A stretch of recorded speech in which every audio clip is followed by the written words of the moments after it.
आज तक जब भी कभी इंडियन एनिमेशन इस वर्ल्ड की बात होती थी तो हमारे सामने तुम्हें पता ही है क्या क्या चीजें आती है। एनिमेशन के नाम पे भाई यूट्यूब पे कोई जोक बना रहा है तो टीवी के ऊपर कुछ अलग ही चीजें चल रही हैं। और इन अ नटशेल सीन ये था कि इंडियन एनिमेशन का पूरा प्रोडक्शन से लेके ऑडियंस तक आने तक का उसका जो पूरा व्हील था वो ब्रोकन था। लेकिन जैसे कहते हैं ना कि मुसीबत हमेशा नहीं बनी रहती, उसी तरीके से इंडियन एनिमेशन की इस फील्ड के अंदर कुछ ऐसे धुरंधर उतर आए हैं जिन्होंने एक ऐसा प्रोजेक्ट बनाया है जिसको सुन के ना फाइनली आज तुमको रियलाइज हो जाएगा कि इंडियन एनिमेशन ना सिर्फ फिक्स हो गया है बल्कि एक बढ़िया ट्रैक के ऊपर भी चल रहा है। तो बिना किसी देरी के आइए जानते हैं क्या प्रोजेक्ट है। इस प्रोजेक्ट का नाम है बॉय किंग, जो कि बेस्ड है एंशिएंट इंडियन किंग दुष्यंत और उनकी वाइफ और कंपेनियन शकुंतला के ऊपर। स्पॉयलर्स को ज्यादा दिए बिना थोड़े से नटशेल में अगर इसकी बात करें तो इस मूवी का जो प्लॉट होने वाला है, और हाँ आपने सही सुना, बॉय किंग एक मूवी होने वाली है जिसका प्लॉट है एक यंग लड़के के ऊपर जो कि एरोगेंट है, काफी ज्यादा इंपल्सिव है, बट इसके साथ ही बहुत ही ज्यादा इनक्रेडिबली गिफ्टेड भी है। और उसके सर पे टिका है हस्तिनापुर किंगडम का क्राउन। और जी हाँ, आपने फिर से सही सुना, ये वही हस्तिनापुर है जहाँ पे महाभारत की पूरी कथा रची गई। तो कौन है किंग दुष्यंत? अगर एक डायरेक्ट टाइमलाइन में पीछे चले ना तो पांडव यानी कि युधिष्ठिर, भीम, अर्जुन, नकुल, सहदेव और दूसरी side Kaurav, Duryodhan, Dushasan and all the others, इन सब की जो डायरेक्ट लाइन जाती है वो शुरू होती है किंग दुष्यंत से, क्योंकि दुष्यंत और शकुंतला के बेटे थे द एम्परर भरत, जिनके नाम पे आज हम भारत यानी इंडिया को जानते हैं। और भरत के ही किंगडम से निकला वो कुरु एम्पायर जिसकी आज महाभारत में इतनी ज्यादा अलग अलग ब्रांचेस और डीप इंट्रिकेट डिटेल्स है। लेकिन जितना मैसिव और जितना डीप महाभारत का वो वेब है उसकी शुरुआत होती है किंग दुष्यंत से। तो बॉय किंग के अंदर हमें किंग दुष्यंत के ऊपर स्पेसिफिकली फोकस और उनकी वाइफ के साथ जो एडवेंचर्स या जो भी उनकी स्टोरी लोर है वो देखने वाली है। और अगर मैं स्पेसिफिकली इसके ट्रेलर की बात करूं ना तो इस ट्रेलर में भी आप देखते हैं कि किंग दुष्यंत और शकुंतला एक घोड़े के ऊपर सवार होकर एक ब्लड ट्रेल का पीछा कर रहे हैं, जहां पे वो फाइनली एक असुर से मिलते हैं और उससे वो फाइट वगैरह होकर ट्रेलर वहां पे खत्म होता है। और कुल मिला के बात यह है कि ये तो आप खुद भी देख सकते हैं। मैं अगर बात करूं पर्सनली ना, मेरा ओपिनियन इस प्रोजेक्ट के ऊपर दो तरीके से मैं अगर बताऊं तो जैसे किसी शार्प स्वॉर्ड के दो साइड नहीं होते उस तरीके से टिका हुआ है। क्योंकि मैं सबसे पहले बताता हूँ जो चीजें मेरे को इसके अंदर बहुत ही ज्यादा इंटरेस्टिंग या मैं बताऊं कि अमेजिंग लगी। सबसे पहले उनके अंदर जिसकी मैं बात करूंगा वो है आर्ट स्टाइल,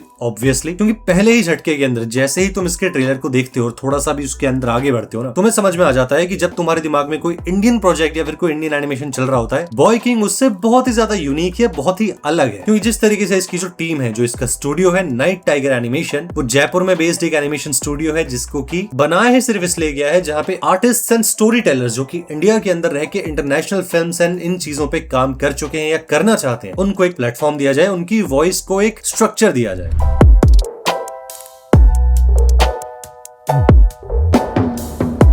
बहुत सी बड़ी बड़ी चीजों पे काम करने के बाद भाई साहब ने अपना स्टूडियो सेटअप किया और बॉय किंग को एक स्ट्रक्चर दिया। तो प्रोडक्शन की अगर बात करें तो भाई साहब इसके अंदर ना काफी सारे इन्होंने ऐसे इंटरनेशनल टैलेंट्स को हायर किया है या फिर उनके स्किल्स को इसमें इनपुट किया है, जहां पे Emmy award winning sound editor से लेके और भी बहुत से आर्टिस्ट हैं। और जब इतने सारे टैलेंटेड लोग इसमें होने थे तो फिर ये चीज हो ही जानी थी, जहां पे आप देख सकते हैं कि ये है तो 3D एनिमेशन, लेकिन जिस तरीके से इसके ऊपर हैंड पेंट टेक्सचर करे ना, मैं ऐसा नहीं बोलूंगा कि ये बहुत ही ज्यादा ओवर द टॉप कोई चीज है या फिर दुनिया में सबसे यूनिक है, लेकिन इंडियन एनिमेशन के स्टैंडर्ड से जब हम बात करते हैं इंडियन एनिमेशन की, तो उस कैटेगरी के अंदर ये जो इन्होंने 3D एनिमेशन और हैंड पेंटिंग टेक्सचर्स का वो जो एक अमेलगमेशन यानी कि वो कॉम्बिनेशन तैयार किया है ना, उसको देखने के बाद जो पहला सेंस दिमाग में आता है वो ये है कि ये थोड़ी सी आर्केन वाली विजुअल स्टाइल है, बट उसी के साथ साथ उतनी ज्यादा ओवर द टॉप भी नहीं है। और अगर मैं फाइनल बात करूं कि मुझे इसमें एक फाइनल चीज क्या पसंद है तो वो ऑब्वियसली इसका वो फ्लुएंट कैरेक्टर एनिमेशन है। क्योंकि देखो आप सब भी जानते हैं कि मैं भी एक 3D एनिमेशन आर्टिस्ट हूं, और 3D के अंदर ना सबसे ज्यादा जो कॉम्प्लिकेटेड टास्क होता है वो होता है किसी कैरेक्टर को सबसे पहले तो